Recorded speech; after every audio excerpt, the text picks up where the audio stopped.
Hello friends, मैं विनीत सेन एक बार फिर से आपका स्वागत करता हूँ हमारे यूट्यूब चैनल के स्क्वायर में।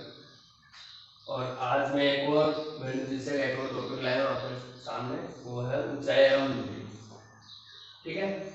और लास्ट टाइम हमने कुछ टॉपिक पर चर्चा की थी, जैसे प्रायिकता पर की थी, प्रोबेबिलिटी पे, और सबसे पहले की थी वो सेकंड टाइम जो इससे इससे जो पहले वीडियो डाली थी वो मैंने बहुपदों के भाग पर डाली थी, डिवाइड ऑफ पॉलिनोमियल्स पे। और आज हम इस टॉपिक पर चर्चा करेंगे। ठीक है, तो चलते हैं इस टॉपिक की ओर। तो हम पहले कुछ जानकारी ले लेते हैं कि ऊंचाई एवं दूरी में कुछ कोणों की आवश्यकता होती है। कौन कौन से कोण होते हैं? पहला कोण है उन्नयन कोण। कौन सा? उन्नयन कोण। ठीक है। अब ये उन्नयन कोण क्या होता है? देखो, उन्नयन कोण वह कोण होता है जो धरातल से ऊपर की ओर देखने पर बनता है। कब बनता है?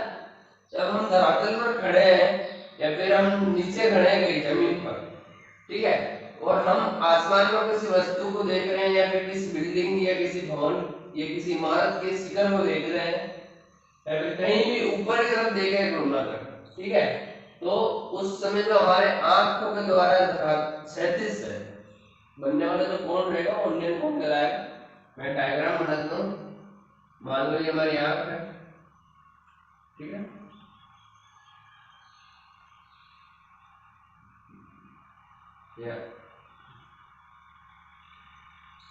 या आंख है हमारी,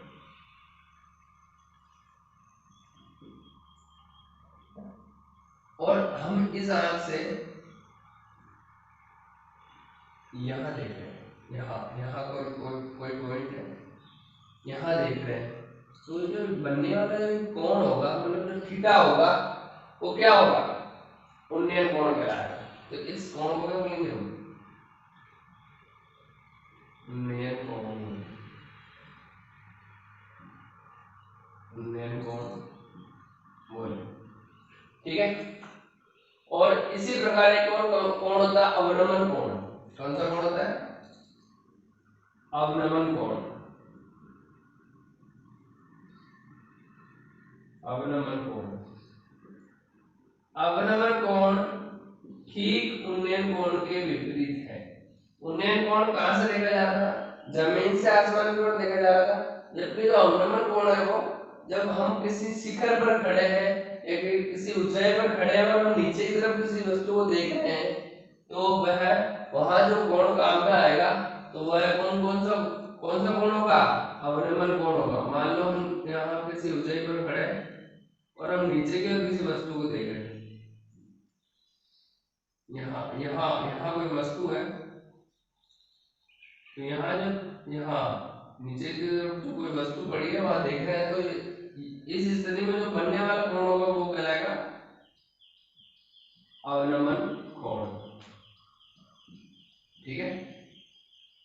और ध्यान रहे जो दोनों कोण रहेंगे ये हमेशा क्षैतिज से ही बनेंगे।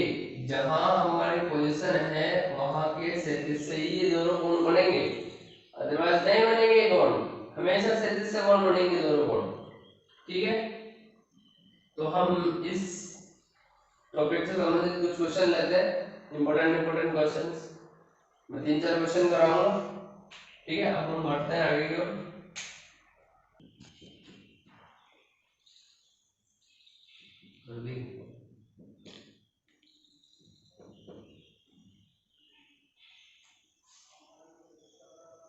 ठीक है, ये क्वेश्चन आपके सामने।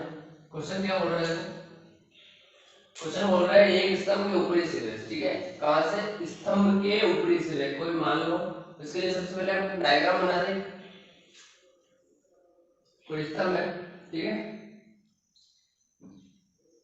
स्तंभ स्तंभ स्तंभ के ऊपरी सिरे से, यहां से, कहां से? स्तंभ के ऊपरी सिरे का, सॉरी, स्तंभ के ऊपरी सिरे का जो उन्नयन कोण है, अब दिमाग लगाओ कि भाई उन्नयन जो कोण होता है वो हमेशा कहां से बनता है? नीचे से बनता है।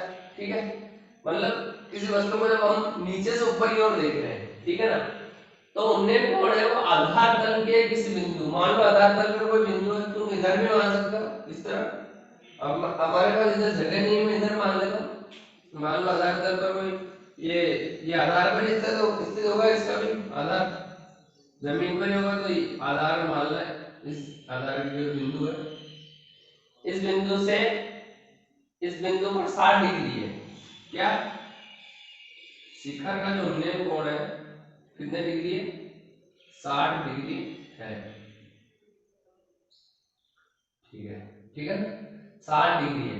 यदि ये बिंदु स्तंभ के आधार से कितने कितने दूरी पर है? 10√3 मीटर दूरी पर है। मतलब ये दूरी कितनी होगी? 10√3 मीटर दूरी होगी। और ये कितने डिग्री का कोण बना रहा है? 60 डिग्री। उन्नयन कोण बना रहे हैं इस बिंदु से, आधार के किसी बिंदु से। तो सबसे पहले हम इसकी ऊंचाई हमें ज्ञात करनी है। इसकी ऊंचाई हमें ज्ञात करनी है। तो कैसे ज्ञात करेंगे हम लोग? देखो सबसे पहले हमें क्या गिवन है? थीटा दिया हुआ है, आधार दिया हुआ है, और ये ऊंचाई हमें ज्ञात करनी है। इसका तो कोई रिलेशन है ही नहीं, इसका अपने कोई मतलब नहीं है इससे। तो हमें क्या निकालना है? ये निकालना है। तो ये निकालना है, और गिवन क्या है? ये और ये। सबसे पहले हमें ट्रिग्नोमेट्रिकल फंक्शन में जाना पड़ेगा। ठीक है, त्रिकोणमितीय अनुपात में जाना पड़ेगा। त्रिकोणमितीय अनुपात में हम किसकी सहायता लेंगे इससे ज्ञात करने के लिए? तो एक ऐसा संबंध देखेंगे जिसमें आधार और लंब दोनों आए। ठीक है, तो आधार और लंब दोनों किस कौन से संबंध में आते हैं? हमें पता है त्रिकोणमितीय ट्रिग्नोमेट्रिक फंक्शन कौन कौन से है? साइन, कॉस, टेन, कॉट, सेक, कोसेक। ठीक है, अब हमें पता है कि इनकी वैल्यूज क्या क्या होती है। ठीक है, तो इसके लिए हम ट्रिक बनाते हैं लाल बटा कक्का। ठीक है, ये ट्रिक लगभग आप सभी लोग जानते हैं। तो इससे हमें 1 नंबर देते हैं, इससे 2 नंबर, इससे 3 नंबर, इससे 4 नंबर, इससे 5 नंबर, इससे 6 नंबर। इनके क्रम के अनुसार दे रहा हूँ सभी को नंबर। तो देखिए हमें क्या चाहिए? देखो लंब और आधार में संबंध निकालना है, इसका कोई रोल नहीं है। तो लंब और आधार के लिए कौन सा संबंध निकालेंगे? लंब और आधार में कौन सा संबंध है? ये रहा लंब और आधार वाला संबंध। कौन सा? 3 नंबर और 4 नंबर। 3 नंबर 4 नंबर कौन सा? ये दोनों ही सही है। तुम टेन की मदद भी ले सकते हो, कॉट की मदद भी ले सकते हैं। तो हम टेन ले लेते हैं, कोई भी एक ले लो, टेन ले लो, तो हम टेन लेंगे। तो टेन का फॉर्मूला क्या होता है? इसे नोट कर दो, इसके शीर्षों को। सबसे पहले लिखो त्रिभुज ए बी सी से लिखना पड़ेगा। ठीक है, त्रिभुज ए बी सी से लेके फिर हम क्या करेंगे? हमें पता है टेन थीटा का रिलेशन लेंगे। टेन थीटा बराबर क्या होता है? लंब बटा आधा। क्या लेंगे? लंब बटा आधा। बिल्कुल पता है मैं टेन की वैल्यू क्या होती है? लंब बटा आधा होती है। ठीक है, तो टेन थीटा, थीटा कितना गिवन है हम इसकी मदद लेंगे। थीटा है टेन 60 डिग्री। ठीक है, लंब कितना है? लंब हमें पता नहीं है। ठीक है, अब बताओ ये लंब आधार और कर्ण कौन से त्रिभुज पर बनते हैं? ध्यान रखना ये तीनों हमेशा समकोण त्रिभुज पर बनेंगे, दूसरे त्रिभुजों पर कभी नहीं बनेंगे। समकोण त्रिभुज पर कैसे बनेंगे? तो लंब क्या रहेगा, आधार क्या रहेगा, कर्ण क्या रहेगा। ठीक है, तो जो भी 90 डिग्री का कोण होगा त्रिभुज का, 90 डिग्री समकोण त्रिभुज किसे कहते हैं? वह त्रिभुज जिसका एक कोण 90 डिग्री का हो। ठीक है, समकोण त्रिभुज कहलाएगा। ठीक है, तो अब उसमें आधार क्या होगा, लंब क्या होगा और कर्ण क्या होगा। तो ध्यान रखना हमेशा समकोण के सामने वाली जो भुजा होती है वो हमेशा क्या होती है? कर्ण होती है। क्या होती है? कर्ण। अब आधार और लंब क्या होंगे? अब बचे क्या? दो भुजा बची और आधार लंब बचे। अब आधार कौन सा और लंब कौन सा? और अब हमेशा हमेशा याद रखना हमेशा हमें कि जो थीटा होता है ना, थीटा ये वाला थीटा जो हमें गिवन होता है उसके जस्ट सामने वाला क्या होता है? लंब। तो मतलब ये वाली भुजा कौन सी होगी? लंब। अब बचा तो क्या होगा? आधार तो होगा। ठीक है, ये हमें पता करने का हमारा एक तरीका होता है। अब हम क्या करेंगे, टेन थीटा लिया, लंब क्या हो गया इसमें हमें पता नहीं, याद करना है तो h मान लिया, ठीक है। और आधार क्या होगी 10√3। अब tan 60 की वैल्यू, tan 60 की वैल्यू हमें पता है क्या होती है, tan 60 की वैल्यू √3, 10√3 ऐसा वैसा है। अब ये 10√3 तक इसमें भाग में इधर आके किसमें हो जाएगा, गुणा में,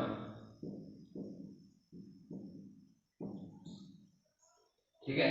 अब तो गुणा कैसे करेंगे, देखो हमेशा रूट वाली संख्या से गुणा होती है और बाकी बाहर वाली संख्या बाहर वाली संख्या से गुणा होती है। अब देखो रूट वाली संख्या कौन कौन सी है, √3 और √3, ये आपस में गुणा हो जाएगी तो कितना हो जाएगा, 3 आ जाएगा, और ये 10 गुणा हो जाएगा।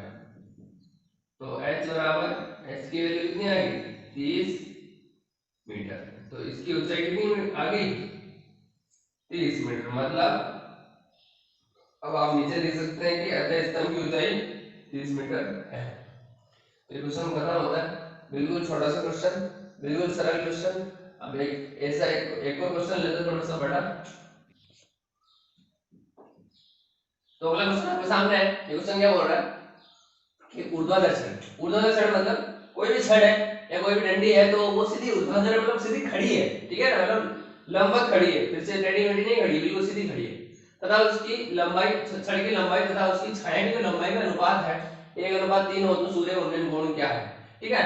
तो हमारे दिमाग में सीधा से आता है कि न तो ऊंचाई दी हुई है, सॉरी न छड़ की लंबाई दी हुई है, न छाया की लंबाई मतलब आधार या फिर जो कुछ भी हिंट नहीं दिया हुआ है, अनुपात दिया। तो जब भी इस प्रकार का कोई अनुपात का कोई क्वेश्चन होता है, हमेशा ध्यान रखना, हमेशा इसी टॉपिक में नहीं, आपको सभी टॉपिक में ध्यान रखना है कि जब भी कोई अनुपात का क्वेश्चन होता है तो उसे कैसे करते हैं, हमेशा मानते हैं किसका अनुपात है, छड़ की लंबाई और छड़ की छाया की लंबाई का अनुपात है। तो क्या करेंगे हम, मानेंगे माना छड़ की लंबाई, छड़ की लंबाई क्या जाएगी 1x, जो भी अनुपात होगा वो x मानना, 1 है तो 1x और ये तो √3 और √3x, ठीक है। तब छड़ की छाया की लंबाई, छाया की लंबाई क्या √3x, ठीक है। तो सीधी सी बात है, बिल्कुल सरल हो गया। अब हमें पता चल गया क्या क्या मिल गया है, तो लंबाई मिल गई, उसकी छाया की लंबाई मिल गई। तो डायग्राम बनाएंगे वापस, डायग्राम में यही बना देता हूं। मान लो ये कोई छड़ है, ठीक है, और छड़ की लंबाई कितनी है 1x, कितनी है 1x, और उसकी छाया, अब बताओ भाई छाया कहाँ बनेगी, छाया इधर बनेगी, ये इधर बनेगी। अगर सूरज इस तरफ हुआ, इस छड़ के इधर सूरज हुआ तो उसकी छाया कहाँ बनेगी, इधर, मतलब इधर छाया बनेगी। और अगर सूरज इधर हुआ तो छाया किधर बनेगी, इस तरफ बनेगी, इस तरफ। इधर मेरे पास जगह नहीं है इसलिए उधर ही बना रहा हूँ, मतलब सूरज कहाँ है, सूरज हमारा इधर है, ठीक है। तो सूरज सूरज यहाँ आएगा तो छाया इधर बनेगी, क्योंकि इधर से जो प्रकाश उगेगा इधर प्रकाश गिरेगा और यहाँ ये प्रकाश के बीच में प्रतिबाधा आ रही है या कोई प्रतिरोध उत्पन्न हो रहा है तो उसको यही इसकी छाया बनेगी, ठीक है। तो हम एक डायग्राम बना देते हैं, ठीक है। तो इसकी लंबाई क्या होगी ये, और ये क्या बोल रहे हैं छड़ की छाया की लंबाई, ये छाया होगी तो छड़ की छाया की लंबाई क्या हो जाएगी √3x। अब हमें क्या करना है, उन्नयन कोण ज्ञात करना है। अब सीधी सी बात है, उन्नयन कोण जब भी आ जाता है तब हमें दिमाग करने की जरूरत नहीं है। उन्नयन कोण जब भी आ गया तो हमें क्या सोचना है कि कोण कहां से बढ़ना है, नीचे से ऊपर की ओर कोण बढ़ना है, तो मतलब यहाँ ही कोण बढ़ेगा, ठीक है। तो सूर्य का उन्नयन कोण कहां बढ़ेगा, यहाँ। तो हमें क्या ज्ञात करना है, थीटा ज्ञात करना है। बोला ना उसने कि सूर्य का उन्नयन कोण क्या है, तो सूर्य का उन्नयन कोण कौन सा होगा, थीटा होगा। सीधी सी बात है, ज्यादा दिमाग लगाना नहीं है, ये गिवन है और ये गिवन है, तो इन दोनों का रिलेशन क्या होगा, ये क्या है आधार, ठीक है, ये आधार हो गया। क्यों हो गया, क्योंकि देखो ये समकोण है तो ये वाला कर्ण हो जाएगा, थीटा के सामने वाला लंब हो जाएगा और बचा जो आधार हो जाएगा, ठीक है। तो ये आधार है और ये लंब है और ये कर्ण है। ज्यादा दिमाग क्या लगा, सीधी सी बात है, देखो आधार और लंब दिया हुआ है तो इन्हीं में रिलेशन देखेंगे। तो लंब और आधार का संबंध क्या है, हमने पहले वाले क्वेश्चन में tan थीटा था और यहीं भी tan थीटा ही आ रहा है, tan थीटा बराबर हो जाएगा लंब बटा आधार, ठीक है। उसी प्रकार करेंगे, थीटा की वैल्यू नहीं पता तो रहने दो, थीटा लंब क्या है 1, x फटाफट आधा आ गया √3x, ठीक है। x से x कट, बचा क्या tan थीटा 1/√3। अब देखो, अब हम क्या करेंगे, tan थीटा में √3 की वैल्यू डायरेक्ट ऐसे भी निकाल सकते हो। tan थीटा में √3 की वैल्यू कितनी होती है, 30 डिग्री पर होती है, तो थीटा का मान 30 डिग्री से निकाल सकते हो। और ऐसे नहीं निकालना, तुम वैसे भी निकाल सकते हो। कैसे कि इसमें वैल्यू देखो कि ये tan थीटा में कौन सी वैल्यू, ये वाली, ताकि वो tan से tan कट जाएगा, फिर बचेगा सीधा थीटा, थीटा की वैल्यू अपने डायरेक्ट आ जाएगा। तो tan थीटा, तो tan इसके लिए हम लिख देता हूं tan 30 डिग्री साइड में लिखता हूं, बिकॉज़ क्योंकि tan 30 की जो वैल्यू होती है कितनी होती है, 1/√3, तो मैं मान लूंगा। तो tan से tan कट, थीटा बराबर 30 डिग्री। तो आपको अब डायरेक्ट आ गया आंसर कि तो इस स्थिति में जो सूर्य का उन्नयन कोण होगा कितना होगा, 30 डिग्री होगा, ठीक है। बिल्कुल सरल सवाल है और उम्मीद करता हूं आपको समझ में आ गया हो। अब हम अगला क्वेश्चन लेते हैं इसी प्रकार, थोड़ा अलग प्रकार का क्वेश्चन लेंगे, इसको मिटा देता हूं। अब ये सवाल है आपके सामने, अगला सवाल। ये सवाल क्या बोलता है, आंधी के कारण, आंधी से जो वृक्ष है उसका ऊपरी कुछ भाग टूटकर क्षैतिज तल पर गिर जाता है, ठीक है। मान लो हम डायग्राम बनाते हैं, मान लो कोई वृक्ष है पूरा, इसका आधार, ये आधार है, ठीक है।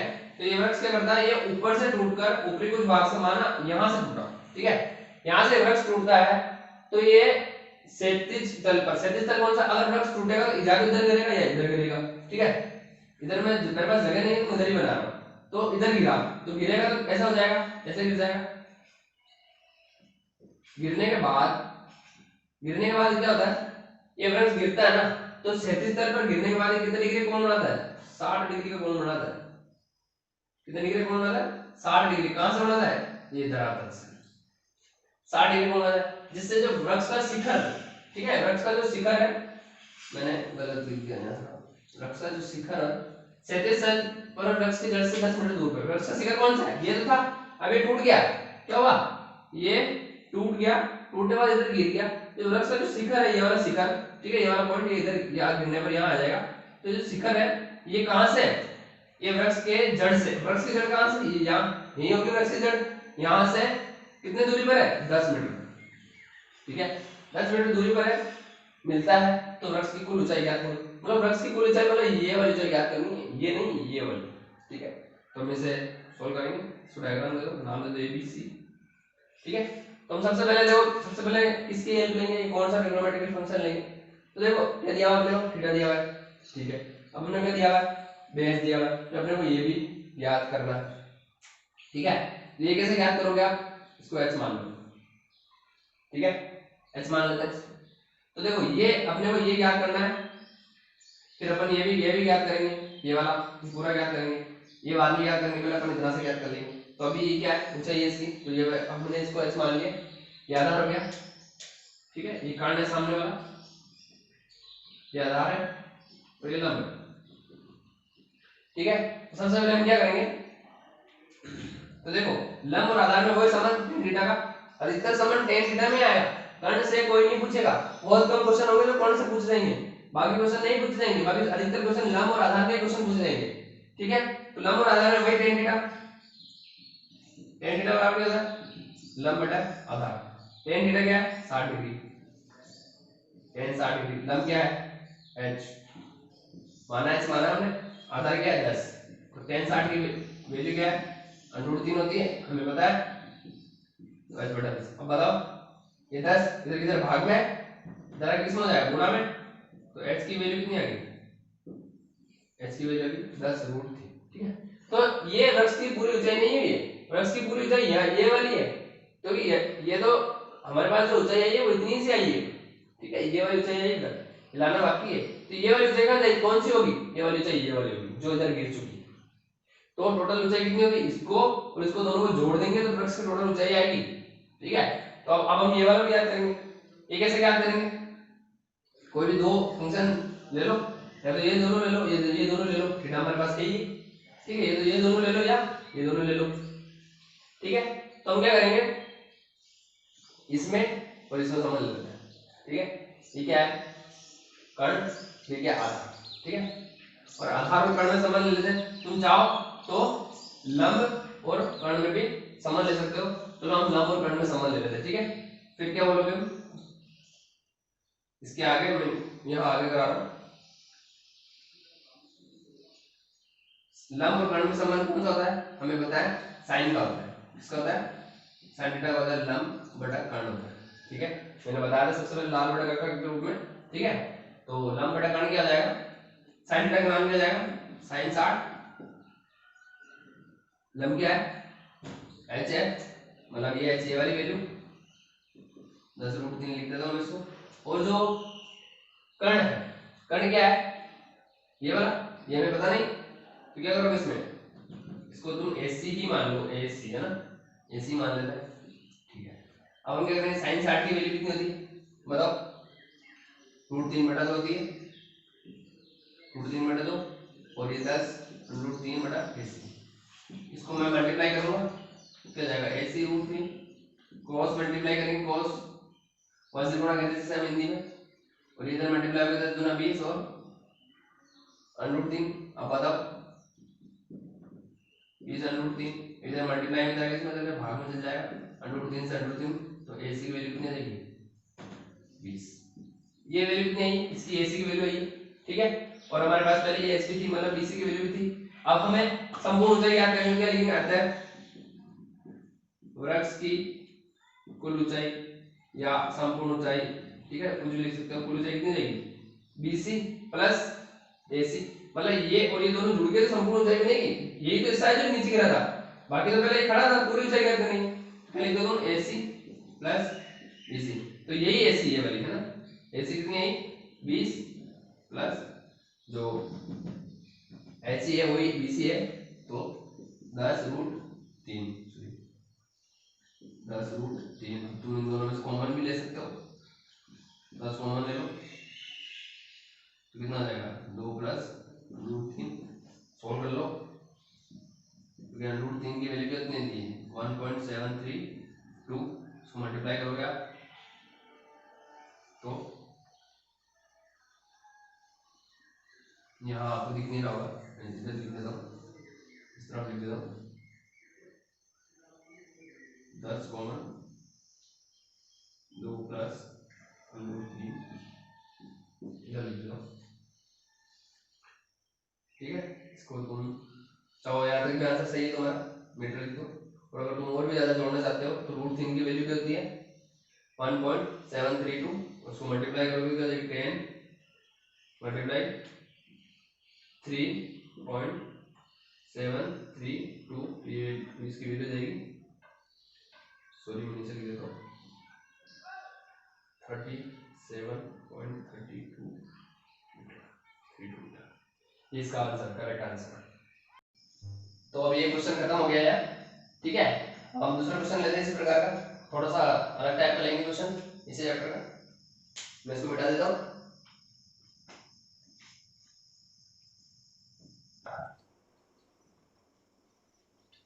अभी अगला क्वेश्चन आपके सामने है। ये क्वेश्चन क्या बोलता है कि लाइट, सॉरी 60 मीटर ऊंचे लाइट हाउस। अब देखो लाइट हाउस क्या होता है, लाइट हाउस एक इमारत होती है जो कि क्या करती है, जो बंदरगाहों पर होती है या फिर किसी बीच पर या फिर तट पर होती है, जो समुद्री जहाजों को रास्ता बताती है, ठीक है। लाइट होती है बहुत ऊंचे पोल पर लगी होती है, तो लाइट हाउस कहते हैं। तो ये कहते हैं जो 60 मीटर लाइट हाउस के शिखर से, ठीक है, दो जहाजों के अवनमन कोण कितने डिग्री, यहाँ कोण कौन बता रहे हैं, अवनमन कोण, मतलब कोण कहां से बढ़ रहा है, शिखर से नीचे की ओर बढ़ रहा है, मतलब जहाज नीचे की तरफ है, और जो जहां से देखा जा रहा है वो कहां है, बिल्कुल शिखर है, कहां से, इसका लाइट हाउस का। तो मान लो ये लाइट हाउस है, ठीक है। लाइट हाउस क्या बोल रहा है, ये सवाल क्या बोल रहा है, लाइट हाउस के शिखर से देखने पर, मान लो लाइट हाउस का शिखर कितना ऊंचा है, 60 मीटर ऊंचा है लाइट हाउस। तो लाइट हाउस के शिखर से देखने पर दो जहाज है, माना दो जहाज, ये चित्र है हमारा, तो ये मैंने बनाया। ये चित्र क्या बोल रहा है, देखो 60 मीटर लाइट हाउस हो गया, लाइट हाउस माना लाइट हाउस है, इसकी ऊंचाई 60 मीटर होगी, और इसके शिखर, ये शिखर से दो जहाज है, माना ये दोनों एक ही तरफ है, बिल्कुल एक ही तरफ है, या तो इधर मान लो इधर मान लो, इधर बनाया, दोनों एक ही तरफ जहाज है के अवनमन कोण है 30 डिग्री और 45 डिग्री। अब 30 डिग्री कौन सा होगा, 45 डिग्री कौन सा होगा? तो देखो भाई, जो जितना ज्यादा झुकाओगे गर्दन को तो जितना ज्यादा कोण बढ़ता जाएगा। अब बताओ ज्यादा झुकाएंगे कब? अगर कोई वस्तु दूर रखी है या दूर है तो वस्तु से देखने के लिए हमें ज्यादा गर्दन नहीं झुकानी पड़ेगी, और जितनी वस्तु पास में होगी उसके लिए हमें ज्यादा गर्दन झुकानी पड़ेगी। तो मतलब दूर वाले जहाज के लिए कितना डिग्री कोण होगा? 30 डिग्री का, और पास वाले जहाज के लिए 45 डिग्री कोण। अब बताओ भाई, ये 30 डिग्री अवनमन कोण है तो हमारा हमेशा ऊपर से बनाएगा, ये मैंने बताया, नीचे से नहीं बनेगा, ऊपर से बनाएगा। अब देखो भाई, ये बनता है एकांतर कोण, जेड। जेड की आकृति में बनता है एकांतर कोण, हमने पढ़ा है छोटी क्लासों में, ऐसे करके, ऐसे। जब ये दोनों रेखाएं एक दूसरे के परस्पर समांतर मतलब पैरेलल हो, जब ये दोनों थीटा के बराबर होंगे, तो ये भी जेड बन रहा है, ठीक है। तो ये वाला 30 डिग्री का है, तो ये वाला कितने डिग्री का? ये भी 30 डिग्री का, और ये वाला 45 डिग्री का, ये कौन सा होगा? 45 डिग्री, ठीक है। बस यही समझाना था मुझे, ठीक है। तो मैं डायरेक्ट ये नहीं लिखा है कि डायरेक्ट 30 डिग्री और 45 डिग्री, ठीक है। आपको भी थोड़ी नॉलेज होनी चाहिए। तो हम क्या करेंगे, सबसे पहले इस परिस्थिति में कितने त्रिभुज बन रहे हैं, समकोण त्रिभुज कितने बन रहे हैं? 2 बन रहे हैं, तो ये वाला बन रहा है और ये बड़ा वाला समकोण त्रिभुज बन रहा है, ठीक है। तो सबसे पहले नाम कर दो, नाम डाल दो ए बी सी डी, ये त्रिभुज हो गए, ठीक है। अब हम क्या करेंगे, जब भी ऐसी कंडीशन हो, जब दो त्रिभुज हो हमारे सामने और हमें पता नहीं है कि कौन सा त्रिभुज पहले लेना है, कि ये वाला पहले ले ये वाला पहले ले, ठीक है। तो हमें इस स्थिति में हमेशा छोटा वाला त्रिभुज, जो समकोण त्रिभुज होगा छोटा वाला, वही पहले लेना है, बड़ा वाला नहीं लेना। ले तो तुम बड़ा वाला भी सकते हो पहले, लेकिन थोड़ा सा आसान करने के लिए क्वेश्चन को हमें सबसे पहले छोटा वाला क्वेश्चन लेना पड़ेगा, छोटा वाला त्रिभुज लेना पड़ेगा, ठीक है। तो छोटा वाला त्रिभुज कौन सा लेंगे? बी सी डी से। तो लिख लो सबसे पहले त्रिभुज बी सी डी से। अब देखो भाई, हमें ज्ञात क्या करना है, जहाजों के बीच की दूरी, मतलब ये हमें दोनों जहाज, ये दोनों जहाजों के बीच की दूरी ज्ञात करनी है हमें।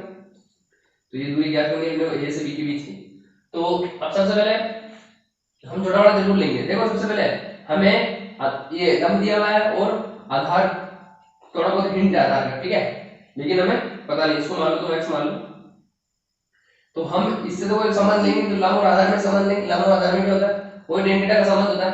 तो वापस ले लो त्रिभुज, लिख लो त्रिभुज बी सी डी से, वही tan थीटा, tan थीटा बराबर है लंब बटा आधार, tan थीटा क्या हो जाएगा? थीटा है 45 डिग्री, लंब कितना है? 60, और आधार कितना हो गया? BC लिख दो तुम, BC इक्वल सो BC लिख देता अपन दूरी को। अब बताओ tan 45 की वैल्यू होती है 1, तो ये वजन गुणा होगा आपस में, तो BC का मान कितना हो जाएगा? 60। मतलब ये वाली जो दूरी है वो कितनी होगी? 60 की। अब हम क्या करेंगे, वो वाला त्रिभुज लेंगे, मैं इधर कर देता हूँ, ये वाला त्रिभुज लेंगे बड़ा वाला, क्योंकि अपने को ये ज्ञात करनी। तो ये वाला त्रिभुज लेंगे, क्या लिखोगे? त्रिभुज ACD से, त्रिभुज ACD से, ठीक है, ठीक है, ACD से। अब उसी में tan थीटा, वापस tan थीटा लेंगे, tan थीटा बराबर लंब बटा tan थीटा। क्यों ले रहे? वो क्यों? क्योंकि लंब और आधार में संबंध है अपने, इसका कोई रोल नहीं, तो ये कोई बीच में नहीं आ रहा है ना, तो tan थीटा लेंगे। तो tan इधर कितना दिया हुआ? tan 30 डिग्री, तो 30 डिग्री लिख दिया। अब देखो लंब कितना है? लंब 60 डिग्री है, सॉरी 60 मीटर है, 60 मीटर। आधार कितना है? आधार ये पूरा है, तो हम ये नहीं लिख के, देखो हमारे पास ये भी दिया हुआ है और ये हमने माना है, ये हमें ज्ञात करना है, ये दिया हुआ है, तो हम ऐसे लिख सकते हैं क्या? इसे AC को, पूरी AC को ऐसे लिख देंगे, AB प्लस BC लिख देंगे ना। चलो मैं एक बार लिख देता हूँ AC को पहले, ठीक है, पूरा ऐसे लिख देता हूँ। फिर मैं tan 30 की वैल्यू लिखता हूँ, 1/√3 होगा, और 60। AC को मैं क्या लिखूं? AC को ऐसे लिखूं क्या? AB प्लस BC, ठीक है, सही तो होगा, AB प्लस BC, ठीक है। अब अपने को मान पता है इसका, किसका? अपने पास BC का मान पता है ना, 60, लिख दो BC की जगह, AB को तो U का लिख दो, और 60 डिग्री का हमने इसको x माना था, x लिख दो, कोई दिक्कत वाली बात नहीं। फिर ये वैसे गुणा होगा, ये कितना हो जाएगा? x प्लस 60, ये वैसे गुणा होगा आपस में 60√3, x बराबर हो जाएगा 60√3 माइनस 60, ठीक है। तुम चाहो कॉमन ले लो, 60 कॉमन लो तो √3 माइनस 1, ठीक है, आंसर नहीं दिख रहा होगा, ये होगा इसका आंसर, ठीक है। तो x के मान क्या हो गया? 60√3 माइनस 1, ये हो गया। इसको मैं इधर लिख देता हूँ, वैल्यू रख दो तुम, x बराबर 60, सॉरी मैं राइट राइट लिखा हूँ, 60 अंडर थ्री की वैल्यू 1.732 होती है -1, तो जब घटाओगे तो 0.732 मल्टीप्लाई करोगे क्या आएगा,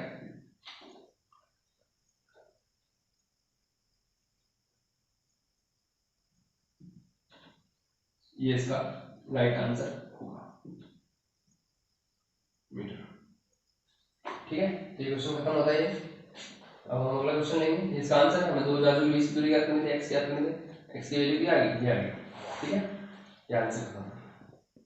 अब अगला क्वेश्चन लेंगे, अभी नया क्वेश्चन है आपके सामने। ये क्वेश्चन क्या बोल रहा है, देखो 2 मीटर लंबा लड़का है, ऐसे लंबे लड़के की जो लंबाई है वो 2 मीटर होती नहीं है फिर भी हम क्वेश्चन है तो बनाया हुआ, तो कोई दिक्कत नहीं है, मान लेते हैं, पूरी गणित हमारे मानने पे डिपेंड है। ठीक है, तो 2 मीटर लंबा लड़का 30 मीटर उच्च भवन की ओर जाता है। ठीक है, तो उसकी आंख से जो भवन की शिखर का उन्नयन कोण है वो कितने डिग्री होता है, 30 डिग्री से 60 डिग्री हो जाता है, मतलब कोण बढ़ रहा है, इंक्रीज हो रहा है। तो बताइए कि उसने कुल कितनी दूरी तय की, कब करी, जब उसका कोण 30 डिग्री से 60 डिग्री के बीच में हो, तो उसने कितनी दूरी तय करी। ठीक है, तो माना हमने हमारा भवन ये है, ये कोई भवन है। ठीक है, मान लिया लड़का है, बड़ा बना देना, अब बताओ भाई। ठीक है, लड़का है, ये यहां से यहां आता है।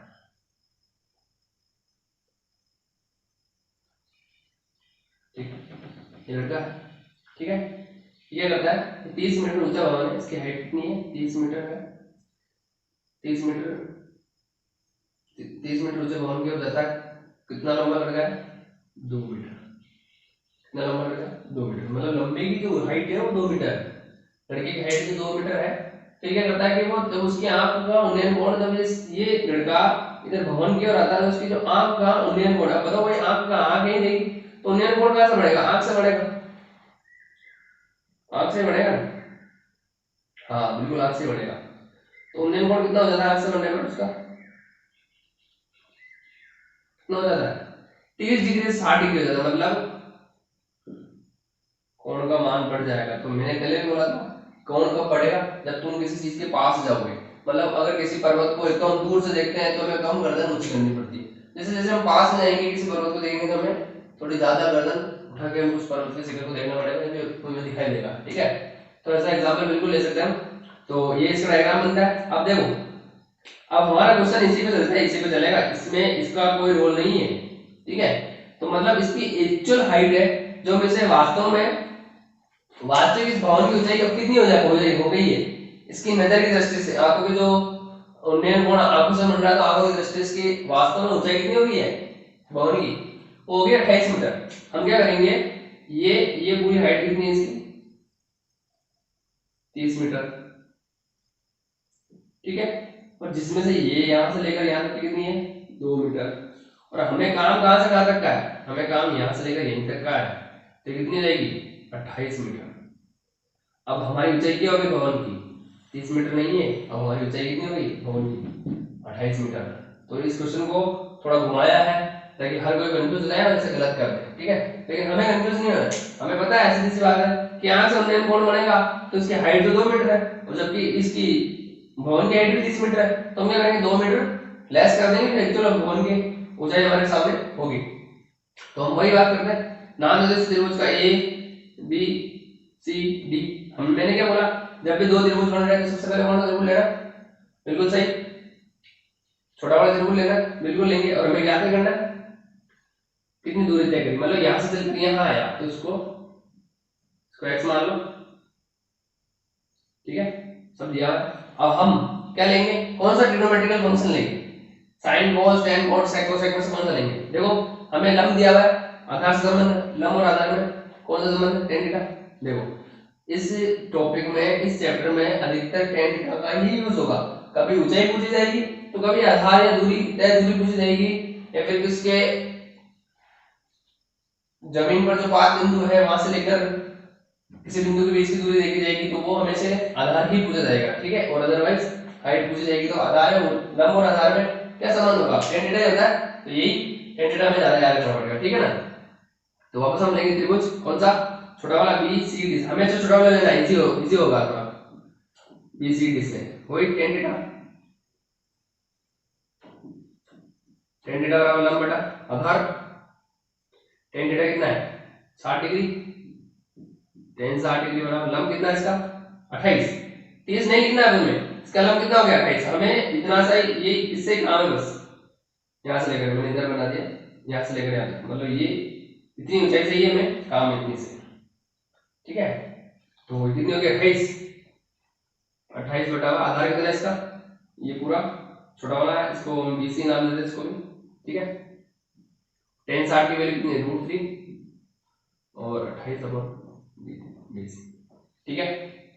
अब हमें BC की वैल्यू फाइंड करनी है, तो BC इधर आ जाएगा, क्रॉस मल्टीप्लाई हो जाएगा और इधर कितना जाएगा, BC की वैल्यू 28/3, इसको इक्वेशन 1 दे दो या फिर कुछ भी मान लो, ठीक है। अब हम लेंगे कौन सा वाला ट्रायंगल, बड़ा वाला ट्रायंगल लेंगे, बिल्कुल सीधी सी बात। बड़ा ट्रायंगल कौन सा लेंगे, ACD, हमेशा ऐसे लेना, सेम प्रोसेस चलेगा ACD से, ठीक है। सबसे पहले छोटा वाला ट्रायंगल लेना, फिर बड़ा वाला ट्रायंगल लेना, तो ध्यान रहे हमारा डायग्राम बिल्कुल सही होना चाहिए, अगर डायग्राम अगर गलत हुआ तो हमने कहीं ना गलती कर दी, ठीक है। अब क्या करेंगे, मल्टीप्लाई करेंगे, सॉरी ये वाला डायग्राम लिया तो वही tan थीटा वाला, tan थीटा बराबर लंब बटा आधार, tan थीटा क्या है 30 डिग्री,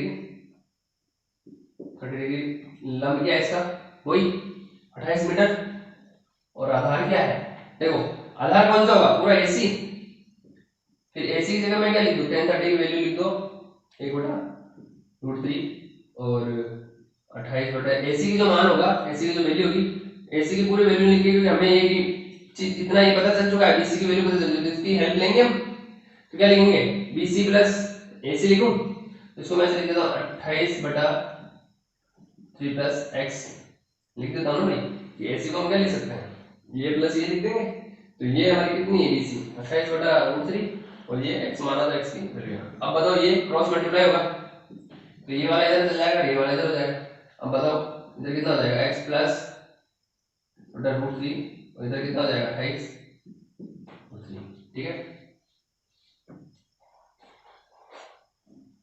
मैं इधर कर देता हूं उसको, अब ये 28/√3 उधर जाएगा माइनस हो जाएगा, तो x बराबर हो जाएगा 28/√3 माइनस 28/√3, ठीक है। फिर इसका एलसीएम लेंगे, एलसीएम लेने पर क्या आएगा, ये से मल्टीप्लाई होगा 28/√3 एलसीएम आ जाएगा इसका, ठीक है। ये से मल्टीप्लाई होगा कितना हो जाएगा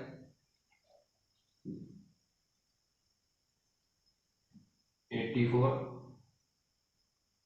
माइनस 28, ठीक है। और इसको नहीं मैं इधर कर देता हूँ, इसकी वैल्यू इसको लेस कर दो आप, इसमें से 6/5/√3, वैसे तो ये क्वेश्चन सही है, ठीक है, ये आंसर सही है इसका। और अगर हमें और ज्यादा सफाई देनी है आंसर में तो हम क्या करेंगे, √3 को ऊपर नीचे मल्टीप्लाई कर देंगे, सॉरी उसे करेंगे रेसिप्रोकल, मतलब परिमेयकरण कर देंगे √3 के ऊपर नीचे, ठीक है। या फिर जो इसे कर जाएगा तो आंसर हमें सीधे सीधा आंसर आएगा, तो इसका आंसर यही खत्म होता है, ठीक है। ये चैप्टर यही खत्म होता है और मैंने लगभग इस चैप्टर से संबंधित हर प्रकार के क्वेश्चन लिए हैं आपके सामने, और उम्मीद करता हूँ आपको अच्छे भी लगे होंगे। तो जरूर चैनल को लाइक करें, वीडियो को भी लाइक करें, सब्सक्राइब करें और फ्रेंड्स को शेयर करें और बेल आइकन का बटन जरूर दबाएं। Thank you.